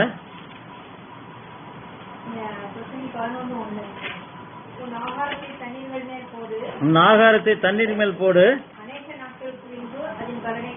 அநேக நாட்களுக்கு பின்பு அதன் பலனை காண்பாய். 7 பேருக்கும் 8 பேருக்கும் பங்கிட்டு கொடு. பூமியின் மேல் என்ன ஆபத்து நேரிடுமோ. எந்த ஆகாரம்? தோரா, தேவனுடைய வார்த்தை. அது அநேக நாட்களுக்கு பின்பு, என்னைக்கோ விதைச்ச தேவனுடைய வார்த்தை என்னைக்கோ பலன் தருது,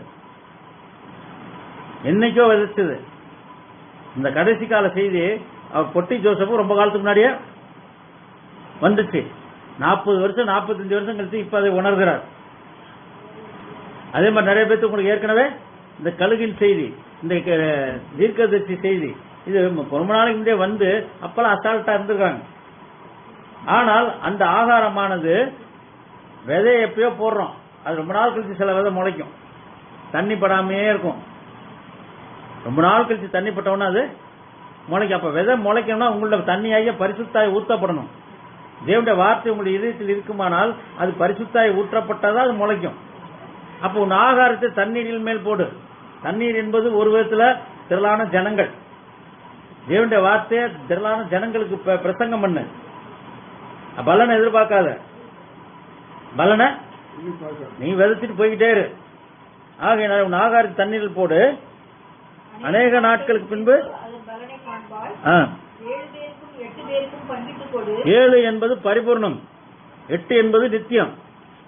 7 பேத்துக்கும் சபை காலத்தில் உள்ளவங்களுக்கும் நித்தியத்தில் வரக்கூடியவங்க எல்லாத்துக்கும் நீ பங்கிட்டு கொடு.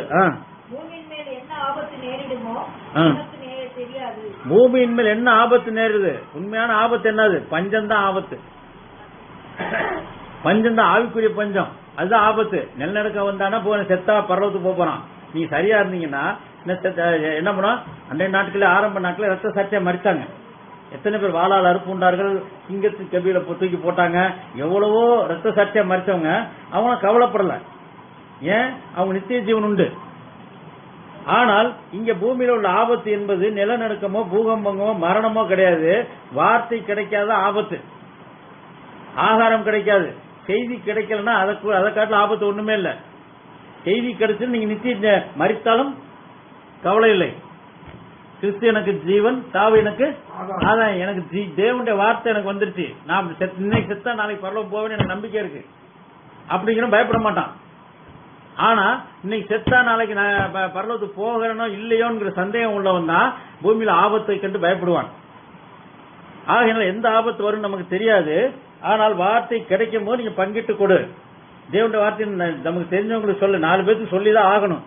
ஆகையினாலே கீழே அர்த்த வசனத்தை வாசிங்க.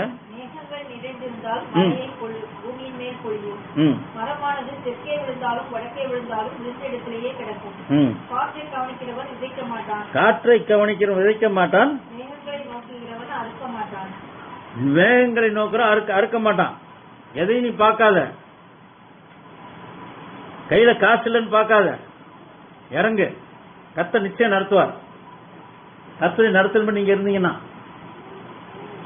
பல முறை ஊழியத்துக்கு போகும்போது போறதுக்கு காசு எடுத்துட்டு தான் போவாங்க, வர்றதுக்கு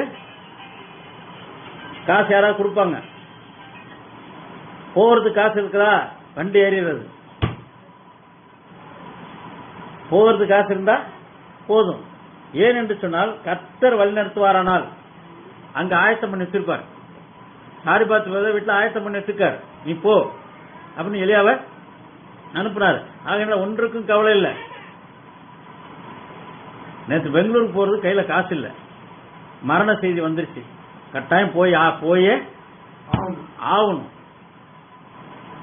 போறதுக்கு இந்த பெரட்டி இங்க இருந்து பெங்களூருக்கு டிக்கெட் வந்து 400 ரூபா ஒட்டி வருது.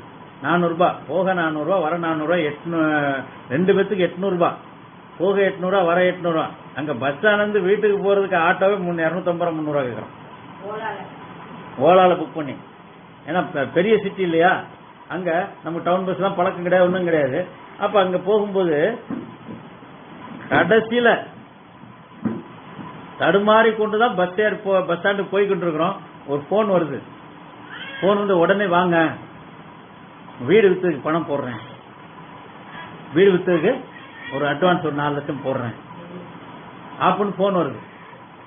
நல்ல வேலை ஊருக்கு போறது கொஞ்சம் தள்ளி 1 மணி நேரம் தள்ளி போட்டுக்கலான்னு வந்து கரெக்டா வந்தது. எதுக்கு சொல்ல வரேன்னா ஒரு நம்பிக்கை. சுத்தமா காசு இல்ல, நம்ம மூளை அறிவுல இந்த இது வந்தாச்சு, இது அனுப்பிட்டாங்க. அனுப்பினவங்களுக்கு நமக்கு பென்ட்ரைவ் வாங்க காசு இல்ல. ஒரு பென்ட்ரைவ் நல்ல பென்ட்ரைவ் வாங்கினா 400 ரூபா ஆகுமா? இதுக்கு 2 பென்ட்ரைவ் வாங்கணும். 2 பென்ட்ரைவ் போடுறது முதல்ல பென்ட்ரைவ் ஏற்றி தான் பண்ணணும், இல்லைன்னா டிவி கெட்டு போடுறாங்க. இப்ப டைரக்டா பண்றதுக்கு அவசரத்துக்கு பண்ண முடியாது. பென்ட்ரைவ் ஏற்றி வச்சுட்டோம்னா டக்குன்னு பண்ணலாம். அப்ப பென்ட்ரைவ் வாங்க காசுன்னு அப்ப அவசரப்பட்டு எங்க பொண்ணு அது நான் போடுறேன்னு சொல்லிச்சு. இப்ப பென்ட்ரைவ் வாங்குறதுக்கு நான் நெட்ல ஆர்டர் போறேன்னு சொல்லிட்டு கொஞ்சம் அவசரப்பட்டோம். அங்க நேற்று இத டிவி கொடுத்தாரு, 2 பென்ட்ரைவ் கொடுக்குறாரு. டிவி கொடுத்தாரு, போன்ற பென்ட்ரைவ் கொடுத்தாரு, அது அவர் பென்ட்ரைவ் 2 கொடுத்தாரு. எதுக்கு சொல்ல வரேன்னா எது எப்ப தேவையோ கரெக்டா நடக்கும். இப்ப நாளைக்கு மேல வேலையை ஆரம்பிக்க வேண்டிய சூழ்நிலை வரும். அப்ப அதெல்லாம் கரெக்டா வருது. ஆனா நம்ம தேவனை சார்ந்து அவருடைய சித்தத்தின்படி நாம் ஒவ்வொரு நீங்க போக சொன்னா போகணும், வீட்டுல இருந்தா இருக்கணும். அது நீங்க ஒன்றும் பெரிய வேலை செய்ய தேவையில்லை. நீ கர்த்தர் உங்களை எங்க போக சொல்றாரோ அங்க போகணும். போகாம நீ உட்கார்ந்துருந்தா உட்கார்ந்துக்கணும். தேவனோடு சஞ்சரித்துக் கொண்டிருக்க வேண்டும். அந்த அனுபவத்துக்குள் வந்து விட்டீர்கள் என்றால் அந்த வார்த்தையை பிரசங்கிக்கணும். அந்த தண்ணியை அநேக நாட்கள் பின்பு அதன் பலன் கிடைக்கும். அப்ப நேத்து அவ்வளவு திருப்தி. பெங்களூர்ல போய் அவங்களுக்காக 3 மணி நேரம் அங்க பிரசங்கம், இங்க சாவு வீட்டுல பிரசங்கம். சரி, அது மாம்ச பிரகாரமா மரண வீட்டுக்கு போனாலும் அது ஒரு மிக பிரயோஜனமாக இருந்தது. இந்த வாரம் தான் ஊருக்கு போகல, ஏன்னா போன வியாழன் முதல் வியாழனாச்சு, போன சனிக்கிழமை 2ஆம் சனியாச்சு. ஒரே வாரத்தில் 2 பக்கம் போக வேண்டியதாகி போச்சு. காரைக்காலுக்கு அதே வாரம் போக வேண்டியதாகிவிட்டது, கோயம்புத்தூருக்கும் அதே ஒரே வாரமா போக வேண்டியதாயிடுச்சு. இந்த வாரம் ரெஸ்ட் எடுக்கலாம்னு பார்த்தேன், இங்க கோயம்புத்தூருக்கு போக வேண்டியதாகி போச்சு. ஏன்னா ஆகையினால கர்த்தர் எங்கேயோ ஒருத்தர் போக வச்சுட்டு தான் இருக்கிறார். ஆகையினால தேவன் வார்த்தையை பிரசங்கிக்கூடிய பஞ்சம் வந்துட்டு இருக்கு. அந்த பஞ்ச காலத்துல யோசேப்புட்ட வார்த்தை இருக்கிறது, உலகத்துல எங்குமே இல்ல. இன்னைக்கு யோசேப்பு மனவாட்டிக்கு அடையாளமா இருக்கிறார், யோசேப்பு கிறிஸ்துவுக்கு அடையாளமா இருக்கிறார், யோசேப்பு இயேசு கிறிஸ்துக்கு அடையாளமா இருக்கிறார், இயேசு கிறிஸ்து ஆட்டுக்குட்டியானவருக்கு அடையாளமா இருக்கிறார். ஆட்டுக்குட்டியானவர் மனவாட்டிக்கும் மனவாளனுக்கும் சேர்ந்த மனவாட்டியும் மனவாளனும் சேர்ந்ததாக இருக்கிறார். ஆகையினால இன்றைக்கு வார்த்தை எங்க இருக்கு, பிணம் எங்க இருக்கோ அங்க கழுகு கூடும். அப்ப வார்த்தை இருக்கணும், தேவன் இருக்கணும், தேவன் இருக்கணும், மனவாட்டி இருப்பார், மனவாட்டி இருக்கிற இடத்துல மனவாளன் இருப்பார். அப்ப வார்த்தை ஒரே இடத்துல தான் இருக்கு உலகம் பூரா. ஆகையினால அந்த வார்த்தை இருக்கிற இடத்துல அங்கே தேவனுடைய ஜீவன் இருக்கிறது. அது பல பேர் இடத்துல இல்ல, பல பேர் இருக்கவும் முடியாது. ஏனென்றால் புறஜாதிக்கு தேவன் தனிப்பட்ட முறையில பேசுகிறார். இப்ப திரும்ப வாசிங்க 1 ராஜாக்கள்ல. சகல தீர்க்கதரிசியும் அதற்கு இசைவாக தீர்க்கம் சொல்லி கீழாத்துல ராமோத்துக்கு போவோம், நமக்கு வாய்க்கும்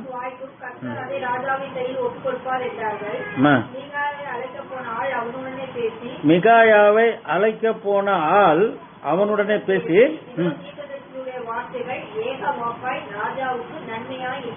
ஏக வார்த்தை ராஜாவுக்கு நன்மையா இருக்கு, நீ நன்மையா பேசு, ராஜாவை போய் பகைச்சிக்காத. மாம்சீகத்தில் அவன் சிந்தித்திருப்பானால் ஏண்டா பொல்லாப்பு, ராஜாவுக்கு ஏன் விரோதமா சொல்லணும், எல்லாரும் சொல்லி வச்சுட்டு நம்ம போயிடும், நமக்கு ஒன்றும் பிரச்சனை இல்லையே. அவன் ராஜாவுக்கு சாதகமா பேசினான்னா அவனுக்கு அன்பளிப்பு கிடைக்கும், பிரச்சனை கிடையாது. ஆனால் கர்த்தருடைய வார்த்தைக்கு விரோதியாகி விடுவான். கர்த்தர் சொன்னதை நான் சொல்லணும் அப்படின்னு சொல்லுகிற வேலையில இவன் என்ன சொல்றான் வாசிங்க. எல்லாம் தீர்க்கதரிசி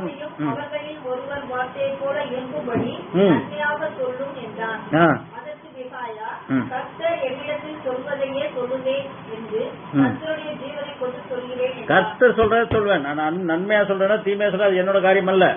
கர்த்தர் என்னத்தை சொல்றாரோ அதை சொல்லுவேன். அப்ப இன்றைக்கு சபை ஐக்கியம் எப்படி ஆரம்பிக்கிறது என்றால், சபையில 400 தீர்க்கதரிசி ஐக்கியப்பட்டாங்க. ராஜாவுக்கு ஏக வாக்காய். இங்க ராஜா யாரு? பிசாசா இருக்கான். ராஜாக்குள்ள பிசாசு இருக்குது. எந்த ராஜாக்குள்ள பிசாசு இருந்தது? இஸ்ரவேல் ராஜா பேர் என்ன?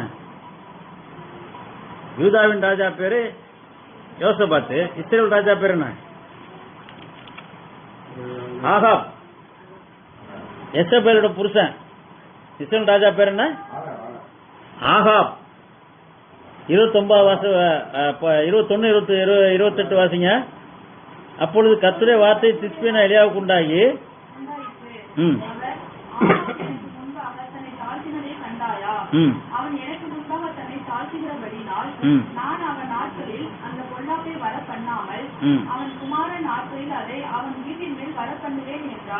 ஆனா இஸ்ரவேல் ராஜா இங்க 3ஆம் வசனம் 22:3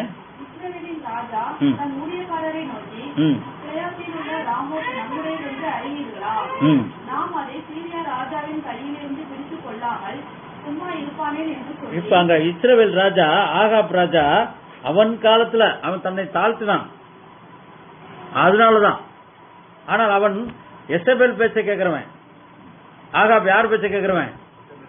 எசபேல் பேச்சை கேட்கிறவன். எசபேல் தான் ஸ்தாபன ஆவி, எசபேல் சபை, எசபேல்